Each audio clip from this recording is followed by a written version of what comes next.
จากใจเลยคันว่ามีให้มีหน้าสิเนี่ยคันน้องเพิ่นมีผัวลุงแฮงสิดีใจเพราะว่ามาซอยกันเฮ็ดกันทำแต่ว่าก็ต้องเบิ่งได้ว่าโดยเพิ่นคนที่เอามาแล้วเพิ่นพาเฮ็ดพาสร้างนะบางทีเอามาแล้วนอนเว้นอยู่เมียเฮ็ดเวียกงกๆน่ะบ่ไหวได้น้องเอ้ยเนาะ ผู้บ่าวขับรถไถ ว่าคนไทย เงินที่กอดอยู่ก็ได้เด้อน้องเอ้ยเออ เออ เอาอีหลี เอาจังซี่เนาะ เว้าแต่เฮาเด้อนี่เด้อย่าเว้าให้เขาได้ยินเด้เว้าแต่เฮาลุงเชียร์อยู่ได้ไงผู้บ่าวขับรถไถไปลูกไปเฮ้อ เล่นจังได๋ก็ได้หั่น อ้าวสิยากหยังตัวก็ขอเบอร์โทรตัวก็โทรไปจีบคนโน้นล่ะ อ๋อมาโทรให้ลูก แล้วขอแล้ว ขอแล้ว แล้วขอจะแล้วขอคือบ่ เนาะ แล้วขอเจ้าแหละอย่าปล่อยโอกาสให้หลุดเด้อนางเด้ออย่าปล่อยโอกาสให้หลุดลุงเชียร์ใช่เลยบ่อีหลี ตอนเด็กๆเราประกาศขอน้ำเพื่อน โดย แล้วขอน้ำพอ แล้วขอน้ำพอคือโอ้ยได้ผู้บ่าวหลุดหน้าลุงสิบอกไว้เลยลูกล่ะ1มาเลยล่ะเด้อมีเงินใช้2มาเขาเจ้าหาเงินเก่งลุงเชื่อว่าตัวสบาย เพิ่นประชดเพิ่นว่าบ่แม่นลูกเล่าลูกทางแม่เพิ่นขอน้ำแม่แล้ว บ่ ก็ ได้ขอน้ำเมียอีกผู้บ่าวเด้ผู้บ่าวขับรถไถคนใดเฮ้ย ผู้ใส่เสื้อแดงมื้อนั้นทันเด้ โอ้คนที่เจ้าอันป้อนมะขามนะตายสิตายอ่ะ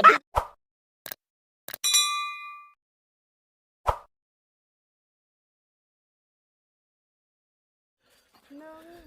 2 3 4 5 6 7เอาลืมแล้ว โดยเอา สบายดีเด้อ โดยสบายดีพี่น้องไงพามาสำรวจตอนอันว่า ว่าจังไห้ลูก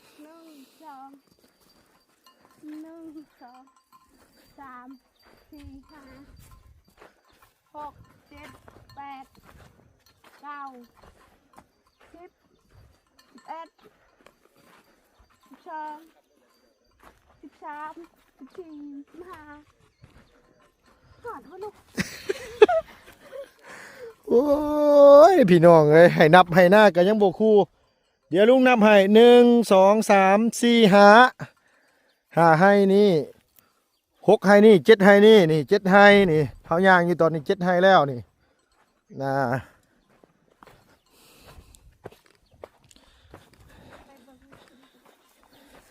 โอ้ถอดเกือบใช่เลยถุงยังเฮยน่ะ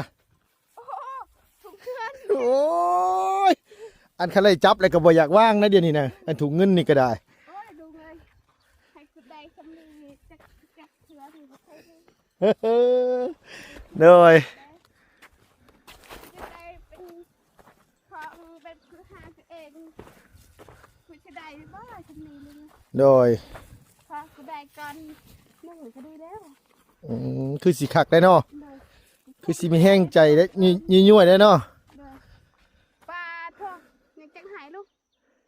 ยังหาย ใช่ อยู่ช่อง ไป หนแล้ว ลงไปเบิ่งมันยังเหลือจักไห้กึรับรองเลยว่าปีนี้นี่เข้าพรรษาตัวเฮ็ดหน้าบ่แตกดอกปีนี้มันหลายนางเอ้ย บ่ว่าดาวบ่แตก เอาอีหลีมันหลายอีหลีเด้อนางเอ้ยนานี่โอ้โธ่พี่น้องเอ้ย ทงหนึ่ง ฮะ ทงหนึ่ง โดย คือใจ ป้าอันนี้นี่10 ล้านพี่น้องให้อันนี่10 ล้าน มูลค่า10 ล้านตัวนี้นะคือสิถือใจแห้งเนาะคือตัวเนาะ คือใจแห้ง คันแท่หน้านี่ก็ปลูกหมักทั่วหมักแตงนี่ก็ซ้ำสิกินพี่น้องเอ้ยคันแท่หน้าใหญ่ปานนี่ บุญมีจังใดไปลุงเลย ฮะ บุญมีจังใด ก็นั่นแหละจังว่าบ่คือลุงขออนุญาตถามเนี่ยก่อนลุงสิมาพ่อโตนี่โตได้ฟันหยังอยู่บ่นางฟันดีฟันหยังอยู่บ่มือแรกที่แบบว่าลุงเข้าอันว่าไปหาตัวมือแรกตัวอันล่างถ้วยอยู่ซ่านมื้อนั้นแม่นางตอนกลางคืนบ่ได้ฟันบ่ได้หยังบ่เฮ้ย คือบ่เจอเลยก็ลืมเลย ตอนนั้นตัวจำได้อยู่ว่ารถลุงสีอย่างตะกี้ สีด สีดำมีอย่าง ำสีฟ้า สีเทาย่านจนจำสีรถชดบ่ได้ไอ้คือโพดโพเห็นว่าก็ดี อั ป้าน สีเท่าบ่ลูก สีเทารถคันเก่าของลุงมีคันเดียวนั่นแหละขายทิมได้เฮิงน่ะ พาลุงลงเบิ่งเนี่ยอันทั้งผู้ทั้งแดนผู้ลูกหลานยันว่าเพิ่นสิเว้าให้เฮา น่ะ ปะ ยังชาวไทยเนาะลุงเนาะ โดยยังสองให้ มือหนึ่งสำเร็จ แม่นบืนมันแล้วเรียบร้อยพี่น้องเอ้ยอ่า ยังเป็นไฮนาลุงเลย ฮะ ดาวมือหนึ่งไปแล้ว แล้วเป็นยังสิบ่แล้วเป็นยังลุงจังยังไงเฮ็ดทางนี้ฮู้บ่ล่ะ บ่ฮู้ ทางนี้น่ะมันเป็นดินดากผสมดินทราย อ๋อ หน้าจะแบบนี้นี่เข่าสีงามบ่ต้องห่วงเลยเรื่องเข่าเรื่องน้ำนี่คือเอ้ยหน้าแบบนี้นะหน้าแบบนี้ล่ะให้หน้าแบบนี้นะนี่ป๊าดโตคือเอ้ยมึงเนี่ย เอ้ยเคยคิดบ่คือลุงถามอีหลีแบบถามจากใจเลยน้องแบบชาตินี่เคยคิดอยู่ว่าสิได้แบบว่าสิมีโอกาสแบบว่า บ่เคยคิดบ่เคยฝันเลยลุงเลย ได้เคยคิดอยู่บ่เคยตัวเคยคิดอยู่บ่แบบว่าอ่าในประเทศลาวเฮานี่สิมีคนมาช่วยเหลือปานนี้นะ บ่เคยคิดเลย หมายความว่าเป็นครั้งแรกเลยก็เป็นเทื่อแรกที่แบบว่าบ่มีเงินเจ้าของแต่ว่าได้มาฮอดปานนี้ โดยจะเป็นเงินกูจะชักยิก โดย คนภูมิใจคนดีใจเลยลุงเลย ดีใจ โดย ป้าเนาะว่าถึงแบบว่าบ่อยากเชื่อแมันบ่คือว่ามันสิปานนี้แม่นบ่นาง โดย ป้าพี่น้องก็ไปเบิ่งทางกันว่าฮู้ว่าเพิ่นก่อนไปเบิ่งทางพี่ก่อนไปล่ะขึ้นเบิ่งคู่กันแท้นะไปเบิ่งเพราะว่าให้ทางกันว่าบ่าวเราลุดเตอะลงไปให้มันอันว่าฮอดหัวฮอดแดนเขาเจ้าให้มันพอดีเลยว่ะเพราะว่ายันมันอันนี้แหละเฮาก็บ่อยากให้มันล่ำลงไปทั้งอันนี้เพิ่นอีกเยิ่มแบบนี้แหละนี่นะนี่แหละฮะสุดเลยแม่นว่าคือ โดย นี่แบบนี้แหละคือที่ลุงบอกเพิ่นน่ะให้ว่า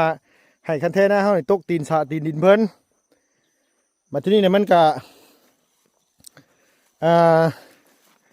บ่ผิดบ่เดียวกันลูกล่ะคันเฮาไปเอาคันมันฮอดแดนเพิ่นเลยน่ะมันสิผิดกันเพิ่นเว้าหยังมามันก็ถูกนะว่าง่ายนี่เฮาบ่ได้ไปเบียดไปเบียนเพิ่นก็โอเคแล้วล่ะ ดีใจเลยลุงเลย โดย ดีใจเลย ปาดโถตื่นเต้นบ่คือ ตื่นเต้นโคตรดีใจจนเป็นแนวที่ว่าลุงเลย ขนาดบ่แม่นหน้าลุงแท้ๆลุงยังตื่นเต้นเลยคือเอ้ย แน ป้า มจนมีแต่หายปักแนบไงปู้ เสียงปู้นี่บ่ธรรมดาพี่น้องเสียงปู้นี่ปู้นี่ปู้คักปู้แน่ได้เบิ่งคักๆแล้วอ๋อ ถือว่ามีบุญหลายแล้ว ฮะ ก็ฉันนี่ถือว่ามีบุญหลายแล้ว โดยพี่น้องเอ้ยอันนี้ให้นี่เพิ่นก็ยังบ่ทันได้แล้วปานใดแล้วว่าเฮ้ยนี่บ่ จะถ่ายเลย ไทยแล้วบ่เฮ้ย โดย เออป๊าเบิ่งนี่ทางพี่น้องเอ้ยฝนตกมาน้ำไหลเข้าไปบาดทีนี้โอ้ยพี่น้องเอ้ยจักสิว่าจังใด ปีหน้าถ้าลุงไม่ได้มาพี่จะบอกลุงดอกว่ามีข่าวฉันไหน สิโทรไปบอกลุงบ่ โดย ป๊าดอันนี้นี่เป็นหยังพี่น้องเอ้ยอ้ายแล้วจังให้เฮ็ดให้หน้าหรือว่านี่คือ จุดประสงค์หลักๆก็คือแบบว่าครอบครัวน้องกึนี่เข้าบ่พอมุมแรงซะบอกภาษาบ้านเฮาบ่พอมุมแรงบ่พออันว่าเบิดปีเบิดเดือนซ้ำเนาะกึเนาะ โดย เข้าก็เบิดแหละสินะเพิ่นก็เลยให้อันว่าทางลุงมาถามกึว่าอยากได้อันว่าให้หน้าหรือว่าอยากได้อันว่าห้องน้ำแต่ได้ให้หน้าสินี่นะบอกไว้เลยว่า เงิน30 กว่าล้านนี่คันว่าใส่เป็นเงินนี่ซื้อข้าวซื้อน้ำกินนี่บ่ฮอดปีเบิดพี่น้องเอ้ยแต่ว่ามาดุดให้ดุดหน้าสินี่เฮ็ดตลอดชาติเอ้าอยู่ผู้สังพุ่นมาทำแม่มาแย่งน้ำกันได้มาพี่มาเบิ่งน้ำกันได้นี่มันคือมาคักแถลุงหนวดโดยพี่ลึกกิลิกคือไอ้ยอมรับกิลิกแมนต้องใส่ทอ คันบ่ใส่ท่อก็มีแต่ว่าเฮาระบายออกพุ่นได้ยินบ่ลุงหนวดระบายให้แรกลงไปพุ่น เพราะว่ามันเป็นขันกระไดเด้ โดย ระบายลงมาแบบนี้ แมนเขาต้องใส่ท่อ PVC นั่นแหละเพราะว่าเพิ่นรุดเรียบร้อยเลยเฮาก็มาแปลงคันมันเฮาสิใส่อันว่าหม่องใดเฮาสิใส่ท่อแบ่งใดแต่ว่าลุงแนะนำนี่เด้อทุกเด้อคันเวลาใส่ท่อเด้อล่ะเด้อตัวต้องใส่แคมคอนเทนเนอร์สิ อ๋อใส่จังซี่เอ้า ใส่ลงไปสิบ่ต้องใส่ได้กลางแบบนั้นคันใส่กลางแบบนั้นโอกาสมันขาดหลาย อ๋อ โอกาสมันขาดสูงโดยสบายดีเด้อลุงหนวดเด้อสบายดี ลุง โอ้ จังนี้ เริ่มได้ลุงเอ้ย ปอ ทังกึก คือบ่นี่นะผมมีส่วนแบ่งในบ่เฮ้ย ของกึมันเฮียหันนี่เป็นโทษหนีค่าหน้านี่แฮงกึเลยฮะ มันสิคือทางกันนี้ก็บ่ได้ กึคักกึแน่นะบัดทีนี้จะบอกให้หันโอ้เท่าไหร่นี่ล่ะ 30 ล้าน 30 ล้าน โดย อ๋อหนวดก็เกิดมายังบ่เคยเห็นเงิน30 ล้านนี่ล่ะอ๋อของเลขนี่ พิลึกพิล่ำลีรอเนาะ เนาะ ข่อยรถเมื่อยแต่พายแต่ข่อยพายตั้งแต่เดือน8เดือน9ผู้ อันว่าถ้าก็ว่ามาใหม่บ่ลุงเฮิม อันไหน อันงบนี่นะ งบมันบ่พอเลยอ้ายแล้วก็ฝากมาใหม่อีก เพราะว่ามันบ่พอเพราะว่าทั้งนี้ทั้งนั้นน่ะคืออันว่าทางยายอ้ายเพิ่นน่ะให้เบิกใหม่ทั้งนี้น่ะเพิ่นคิดราคาเพิ่ม โดย สี่ให้นี่10 ล้าน โอ้แปลว่าเป็นป้า โดยตอนแรกว่าสิเอาขึ้นไปถึงพุ่นน่ะประมาณ10กว่าให้นะแต่บัดนี้แหละมาไล่เบิ่งเงินแหละมันคือสิบ่พอก็เลยโทรแจ้งอ้ายแล้วไปอีกเทื่อนึงพี่น้องเอ้ยบอกอ้ายแล้วว่าคันอยากให้ลุดลงมาทางล่างพี่น่ะคุยกับอ้ายเพิ่นแล้วนั่นเพิ่นขออีก10 ล้านทั้งเทิงพุ่นนั่นได้10กว่าให้ทั้งของลุงหนวดก็10ปลายให้เนาะลุงหนวดเนาะ โดย ก็ทั้งพุ่นก็20ปลายล้านพี่น้องเอ้ยก็รวมเข้าไปก็ทั้งของลุงหนวดทั้งของลุงนี่ก็ทั้งหมดทั้งมวลก็30 ล้าน36 ล้านได้หน้าทงนี่ อ๋อคุ้มนะคุ้มนะ คุ้มลุงก็ว่าคุ้ม 30 ล้านนี่เขาว่าเป็นเงินเนอะ ซื้อข้าวกินนี่ ว่าแบบง่ายเนาะ โดย ถ้าเอาเป็นเงินไปให้น้องเพิ่นใช้เนาะ โดย ให้มอบให้แบบว่าเป็นที่อยู่ที่กินที่ข้าวที่น้ำนี่ โดย กินได้เป็นเท่าแค่ชั่วข้างชั่วคราวเด้ แม่น แต่ว่าอันนี้มันตลอดชีพเลย ตลอดชีวิต เออ ว่าสิซะ ช่วง โอ้ โซลาร์ ยชูลูกชูหลานอันนี้นะแปลว่าอันนี้นี่คือแบบหน้าคือนี่ยังบ่ได้ลุดไปเบิดได้ลุงหนวดได้คันลุดไปเบิดพุ่นนี่ชุดแดนพุทธปุ๊ก็ไม่จังไผพุ่น ยังนะผม แม่นบ่คือ เลย ไปพุ่นอีก4-5ให้เพิ่นก็คือเนาะคันให้ซ้ำนี่เนาะล่ะเนาะ ว่า แต่ว่าอันนี้ข่อยว่า30คูณ30พุ่นไปจักให้นี่เนาะ แม่นให้อย่าเพิ่นเพิ่มนะ โดยบ่เพิ่มสิไปใช้ข่อยบอกเอาชุดแดนบ่ เออ ข่อยเอาลงชุดแดน เพราะว่ามันสิให้10 ล้านเลยเพิ่นอาจสิ โดยแม่นเพิ่นยวนให้กัน ทำหลามสิบ่ได้ แม่นให้เรายวนให้แล้วก็เราเฮ็ดเลิกพร้อมพี่น้องเอ้ยเฮ็ดเลิกเฮ็ดงามป้าขนาดบ่แม่นหน้าข่อยยังภูมิใจ แม่น ภูมิใจย้อนหยังพี่น้องแบบว่าภูมิใจแบบว่าน้องเพิ่นได้แล้วน้องเพิ่นแบบว่ามีให้มีหน้าเฮ็ดแล้วภายภาคหน้าไปก็สิเข้าน้ำจำปาก็สิอาจสิบ่พอก็ให้มันบ่พอน้อยหั้นนะว่าง่ายซะบ่แม่นว่าบ่พอจนว่าหมู่กำลังเกี่ยวข้าวอยู่เจ้าของเบิดเลยแบบนั้นก็บ่ไหวแล้วเฮ้ย ตัวซ้ำนี่เนี่ยลุงโหนดคิดว่าบ่มีคำว่าอึดแล้ว คิดว่าจังไดก็บ่อึดข่อยว่าเนาะ ว่าง่ายๆนี่สมมุติว่าได้ต่ำสุดเนี่ย62กลุ่มปี แม่น กลุ่มปี สมมุติว่าให้นี่เนาะตีไปแล้ว10สอบให้นี่อีกซะ5สอบไล่ขึ้นไปแต่ละให้ขึ้นไปนี่ทั้งเบิดทั้งมวลนี่17ให้พี่น้อง17ให้นี่ให้หน้านี่20คูณ30บางให้ก็30คูณ30ลุงเชื่อเลยว่าบ่ดุด50เข้าอะ แม่น อันนี้นี่มันหลายกว่าหน้าลุงอยู่บ้านใช่ไหม แม่น หลายกว่าหน้าลุงยังไม่ได้ซ้ำนี่เลยนะลุงเนี่ย2ให้หนึงเนี่ยซ้ำ4ให้นี่แหละให้หนึงน่ะหน้ามี2ให้ก็บ่ซ้ำหน้าโตซ้ำหน้าลุงมันหน้ามี2ให้ ทางเต็กได้นา3ให้นึงเขา โดยยาวลงมาสิที่ลุงหนวด แม่นก็ถือว่าเป็นเคสเลขเนาะ โดย ที่ว่าซอยถือพิธีนะ แม่น ซอยถือพิธี อันนี้ถือว่าซอยถึกวิธีอีหลีพี่น้องอันนี้ซอยถึกวิธี แม่น ซอยแบบว่าให้ทำมาหากินต่อไปไล่โดยที่แบบว่าบ่อดบ่อยากหั้นนะว่าง่ายซะ ถือว่า มาแก้ไขแบบถึงจุดเลยเด้ โดย พี่น้องหม่องที่ว่าปรับให้ปรับนาเนาะ แม่น ที่ว่ามันได้กินตลอด โดย อันนี้แบบว่าน้องเพิ่นแบบว่าที่ผ่านมาก็เฮ็ดแต่สวนมันเฮ็ดแต่ให้ปลูกหมักแตงหมักเต้าไปอันนำเข้าใส่ก็บ่ทันหญ้าเสียหญ้าปีหนึง4เทื่อ3เทื่อ4เทื่อบ่คือ โดย ตอนที่ว่าเริ่มแรกเนี่ยลุงหนวดมาเนาะมาเกี่ยวข้าวนี่แหละมาลุงหนวดก็เลยคุยกันดังไม้คุยกับน้องเพิ่นนั่นแหละ โดย ถามว่าคือเจ้าบ่อยากรุดหน้าบ่ว่าซั่นนะ โดย คือว่าอยากรุดอยู่ว่าซั่นนะโอ้ก็ว่ารุดนี่ก็ประมาณ4-5หมื่นนี่สิได้อยู่เนาะคือว่าซั่นนะ อ่า คือว่าบ่มีเงินได้เพิ่นว่า ๆ ก็แม่กับน้องเพิ่นอยู่เนาะ โดย ก็เลยบัดทีนี้น้องเพิ่นก็เลยคิดได้ว่าเอาเงินส่วนนั้นมาปรับหน้าได้บ่ลุงเพิ่นว่าซั่นนะ อ่า ได้คุยกันนั่นแหละตอนนั้นนะ โดย แต่ว่าได้เกิดส่วนนี้ขึ้นมาเลย โดย อืม อันนี้ก็เป็นสิ่งที่ดีได้พี่น้องเอ้ยเบ้าง่ายๆซะหลักๆก็คือที่เหลือก็มีแต่ว่าให้ครอบครัวน้องจัดการ เบิ่งเอาพัวเอา ดูแลได้ก็คือบ่อึดข้าวอึดน้ำกินน่ะจังไดก็บ่อึด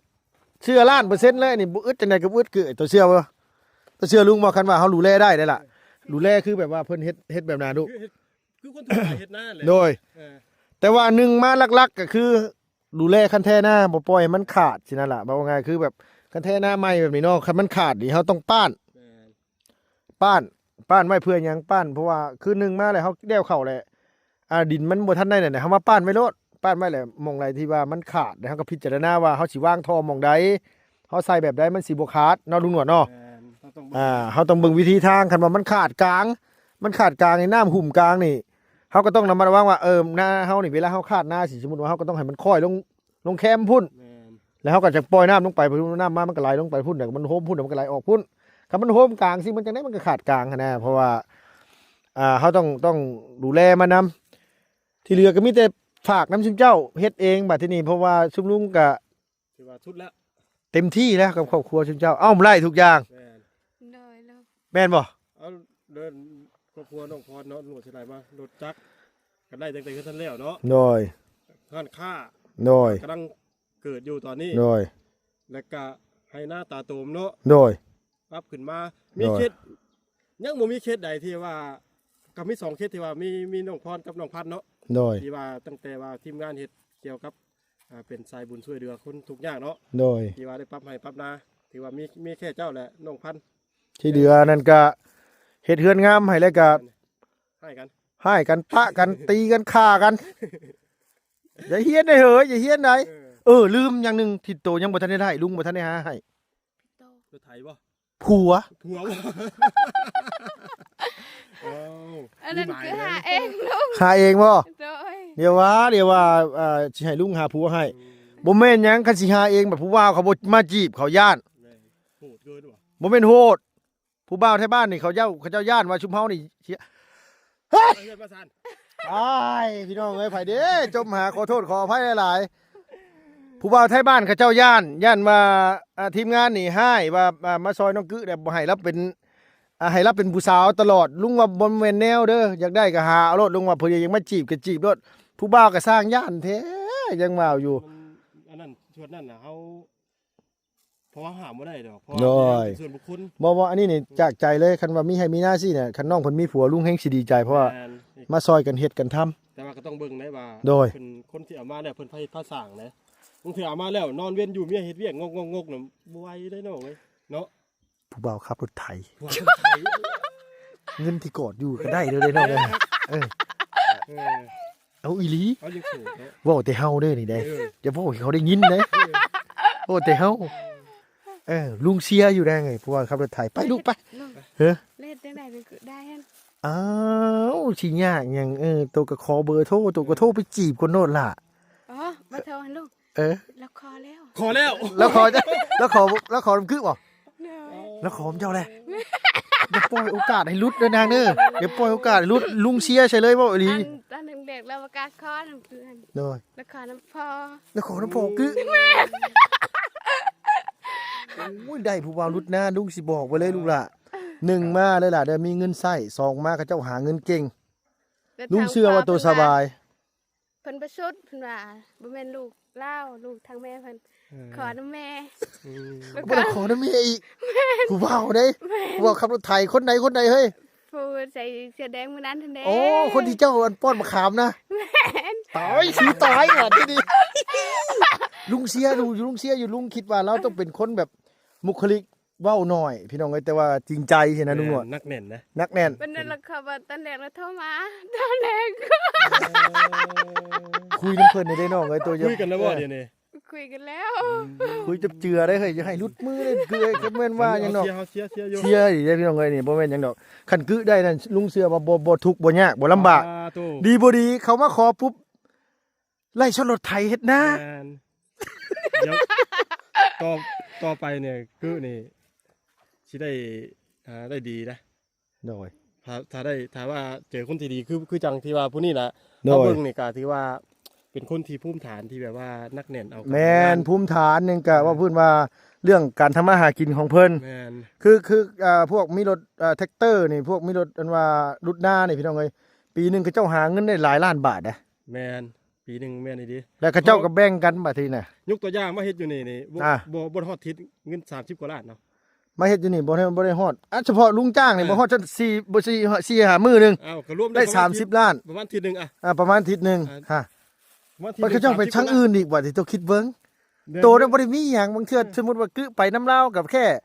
ไปเฮ็ดกับข้าวกับน้ำให้เพิ่นกิน หรือว่า อยู่เฮือนอยู่ซ่านเนาะคันมีลูกมีเต้าก็มีแต่ท่าผัวมาซื่อ แม่น แล้วบัดทีนี้ภูมิฐานทั้งเบาแล้วก็มาอยู่ประจำการอยู่พลานตลอด เพราะว่าเพิ่นอาชีพนี้ก็อยู่มาหลาย10 ปี โดย แต่ก็ เอาแต่ลุงโตลุงโตเพิ่นว่า ทั้งไอ้เจ้าของรถหั่นก็เราก็ยังได้เมียคนบ้านนี่คนพลานคือกัน แม่น แล้วก็มาแต่ทางสยบุรีผู้ แม่นเราได้ลูกผู้หนึงแล้ว โดยห่าน อ่า เอาแม่คือ อ้อยวันนู้นนะคืออ้อยนู้นนะคือไปว่าเอาดีจีบกันก่อนโตก็เล่นโตกับ สมมุติว่าเขาดีก็ตัวก็บ่นั่นก็บ่อยากไปได้เนาะ โดย ก็ต้อง แมน ปรับตัวเข้าหากันนะ บ่แม่นว่าเขาดีแต่ เออ โอ้ยตัวกระลอกกระเล็กกับเขาก็ เอาอีหลีคือว่าอีหลีเด้อน้องคะแนนได้แล้วเถอะคือไอ้ลุงว่าอีหลีเลยนี่ลุงเห็นแล้วลุงยังว่าคนนี่เป็น โดย ที่เขาคนง่ายว่าอารมณ์ดีว่าโน้มวนพี่น้องเลย โดยบ่แบบว่าเบาแล้วน่ะเป็นคนนักแน่นสินะว่าไงว่าเป็นคนที่แบบลุงก็ฮู้อยู่ว่าเพิ่นเล่ๆตาเบิ่งนึงกึอยู่มันนั่นแบบค่อยว่าเออ เพราะจังว่ามื้อเช้าเพิ่นจังบ่ายขึ้นร่วมกันเลยเนาะ โอ้มื้อเช้าขึ้นน้ำกันบ่น่ะ แม่น ปา เขาบ่ได้ฮู้ได้ว่าอันว่าว่าเพิ่นล้มกันแล้วนะ หาแต่ล้มมื้อเช้านี่บ่หรือว่าล้มมื้อคืนล่ะ อันเน้นแน่ มื้อเช้านี่รถ โดย มาฮอดแล่นขึ้นเลยลูก อีหลีเลยล่ะลุงเบิ่งคนนี่ชุมลุงเบิ่งคนนี่บ่ค่อยพลาดปานใดแล้วนางเอ้ยเอาว่าจากใจเลยคันเจ้าได้แล้วน่ะนะลุงบอกว่าโอ้ยสาธุ แม่น คันเว้าภาษาบ้านเฮานี่สองมือคุบตีนเหยียบไว้น้ำนางเอ้ย อย่ามันรุดบ่ อย่ามันหลุดบ่แม่นจังเนาะคันเพิ่นมักหั่นน่ะแต่เฮาก็จะเผาจู่โจมได้ล่ะเฮ้ยให้มันมีสำนวน รวมเลยเนาะ อยากสำรวมเลยได้เฮ้ยจะให้เขาฮู้ว่าเขาเป็นแม่ยิงเนี่ยได้เฮ้ยบ่แม่นว่าอยากได้เขาโดดคุบเอาเขาก็ตกใจกันได้ผู้ชายก็ได้ หนึ่งว่าตกใจสองมากอะเขาจะบางเทื่อเขาจะคิดว่าเขาเนี่ยบ่มีคุณค่านะ มุมแบบว่าคือผู้บ่าวเนาะสมมุติว่าคบกับผู้สาวก็เขาก็บอกง่ายเขาก็อยากได้ลูกได้เมียเขาก็เบิ่งลักษณะท่าทางเขาคือกัน แม่น แต่คือมันก็เป็นคนเรียบร้อยแต่มันก็ตลกชื่อไอ้คือนะ แต่ก็เป็นจริงตัวตนเพิ่นก็บ่แม่นคือในนี่ดอกพี่ โดยตลกพี่น้องเอ้ยแต่ว่าเวลานั้นอย่าให้มันให้ได้ล่ะ เออ นะเนาะลุงหนวดเนาะเดือน10เฮ็ดนาบ่แล้วค่อยว่าเนาะ กระปุกจะคือจะว่าจักสอบอันนู้นเพิ่ม ฮะ กระปุก ประมาณ3 3บ่ขอยว่าบ่อยู่ได้3นะ 3ลุงหนวดเอ้ย 3บ่อยู่แล้วเฮาดำนี่ ลำนี่บ่อยู่บ่3 บ่ สอบ อยู่ได้เพราะว่ามันแต่ให้เจ้าว่ามัน หน่อยบ่ติ ทราบปะ ฮะ พกทราบปะ บ่ประมาณ บ่ฮอดล่ะ 3-4เนาะ 4ได้อยู่เพราะว่า พิลึกแท้เฮ้ยบ่ลุงหนวด ฮะ พิลึกแท้นี่บ่หูย กลัวเฮานั่งหนวดบ่อยู่นั่งหนวด3ให้หมอนี่มันให้เสมอเลยนะ โดย ให้มันแบบน้อยสุดก็แม่น20คูณ30 โดย ใหญ่สุดก็แม่น30คูณ30น่ะ 35ฉันบ่จักติมึงแน่ให้นี่นำแน่ แม่นโอ้มันคือจังซี่แล้วพี่น้องเอ้ย โดย มันบ่ได้มีให้แบบกระปอกกระแปก มีแต่ว่าหาซื้อจกมาเด้อนางเด้อเฮาขุด แล้ว เอามันก็ต้องใช้หลายอันได้ล่ะเอ้ยเฮาก็ต้องใช้หลายอันขุดให้มันนี่เด้อเฮาก็มองได้มันกิ้วมันหยังเฮาก็ขุดใส่ ถ้าว่าเพิ่นอันนั้นเด้อเพิ่นนุดแล้วทั่วบุรีแหละทั้งพ่อทั้งแม่เจ้าแหละพามาขัดซอยเฮ็ดซอยปั๊บ แม่นช่วยเก็บไม้เก็บตอกออกให้แหละ เอาเพราะว่าหยังถามว่าฝนตกมาแหละมันสิมันดินมันแน่นห้างไม้ห้างตอก โดย มันดึงยาก มันดึงยาก และบางเทื่อห้างไม้ที่มันอยู่ในประเทศขนาดหัว โดย มีแต่ว่ามาเก็บออกลูกละเนี่ยเด็กก็ตามแต่ได้เฮ้ย งามน่าจะได้เข้าลาย เนี่ยเด็กก็ตามแต่ได้เวลาคุยกับผู้บ่าวก็เป็นการเป็นงานได้โมเมนต์สิเฮ็ดตลกอยู่หั่นบ่ไหวแล้วเขาหนีตัวใด ให้เฮาได้ติดตามงวมเด้ โดย เนาะ เฮาแนวมันได้ลุงหนวดเด้อน่ะ เออ โอ้เฮาเสียอีหลีได้บ่ดีเด้พี่น้องเอ้ยนี่เสียอีหลี โอ้คำว่าน้องเพิ่นคำว่าเนื้อคู่เนื้อขี้เพิ่นก็ถือว่า ถือว่าโอ้คือนี่วาสนาดีอีหลีเว้าดีได้เฮือนก็ได้นาก็มีรถก็มีขี่ผัวก็ได้ผัวดีนี่โอ้ยพี่น้องเอ้ย เท่านั้นคนเฮา เอาอีหลีได้คือเอ้ย อ้าวตอนประทันเอาเลยนี่มันเอาไปโดนระบดีนะลุง อ๋อตัวคิดเบิ่งว่าคนเฮาน่ะเบิ่งลักษณะท่าทางการหาเงินหาทองของเขาการเว้าน้อยเว้าหลาย บ่หน่อยๆแต่นี่นักๆว่ะ แม่นบางคนก็เว้าบ่ได้หลายคือบ่าวเราแหละตัวอยากเว้าอย่างนั้นก็ซื่อๆอยู่โน แม่นเห็นว่าลุงตู่บ่แม่นลุงเนาะให้พี่น้องลุงหนวดก็ได้จะว่าเป็นลุงไปนำแหละอ้ายเพิ่นเนาะ โดย อ้ายเราน่ะอายุน้อยกว่าเขาได้ลุงเหิมไหม เออ อายุ35ปีเองเด้ เราอายุ35บ่ แม่นแต่ละเพิ่นเป็นคนภูมิฐาน เออมันสิประมาณนั้นแหละ บ่ไงว่าคนสู่เวียกสู่งาน แม่น ก็ได้บ่าวเราก็ยังแค่อายุ19นึงเด้ หา ว่าเสือแดงเนี่ยเป็นน้องไอ้กึอีก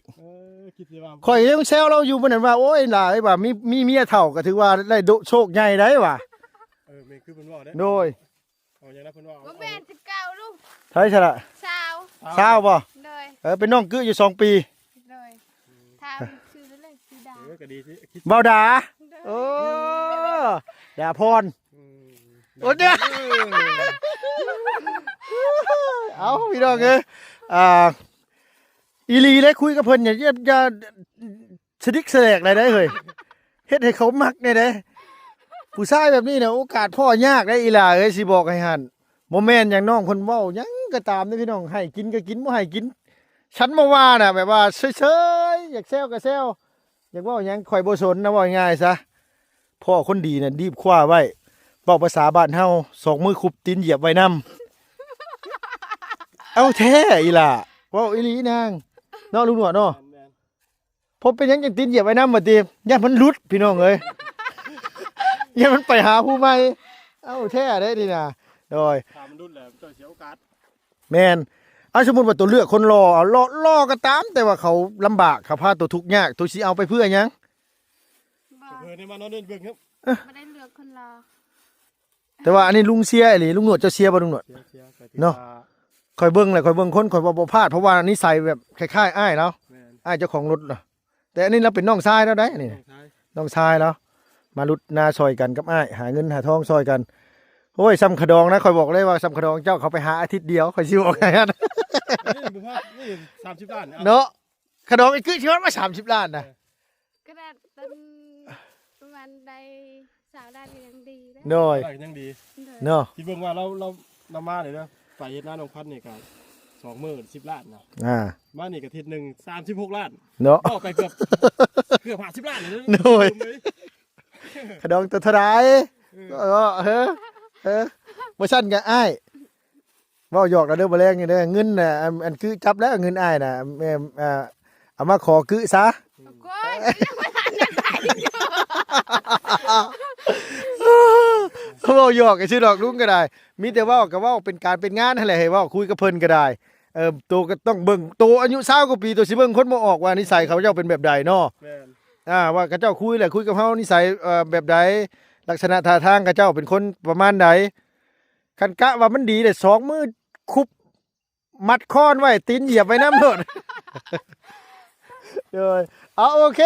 บ่ได้เป็นสิคำเอาล่ะเอาสบายดีเด้อนักเด้อโดยมีแต่มืออื่นพี่น้องเอ้ยมามอบเงินมอบทองกับพี่แหละมามอบอยู่ตรงไห้ตรงหน้าพี่แหละมืออื่นก็ได้เพราะว่าทั้งนี้ทั้งนั้นก็ให้ทั้งน้องกึขอบคุญทั้งอ้ายเพิ่นเพราะว่าอ้ายแล้วก็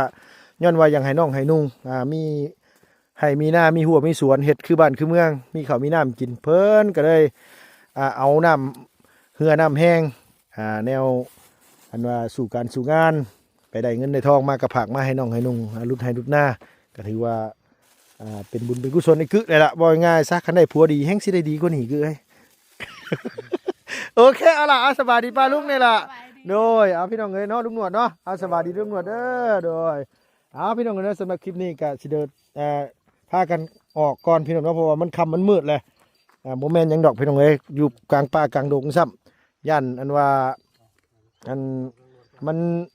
ค่ำมันแรงมาเนาะโอ้ยพี่น้องเอ้ยถือเงินเขาเจ้าซ้ำ30 ล้านผู้โจรไล่ทุบหัวเอาสิพอแห้งซะบ่ล่ะโดยเอาสำหรับคลิปนี้ไปแล้วพี่น้องบ๊ายบายสบายดีเด้อพี่น้องเด้อ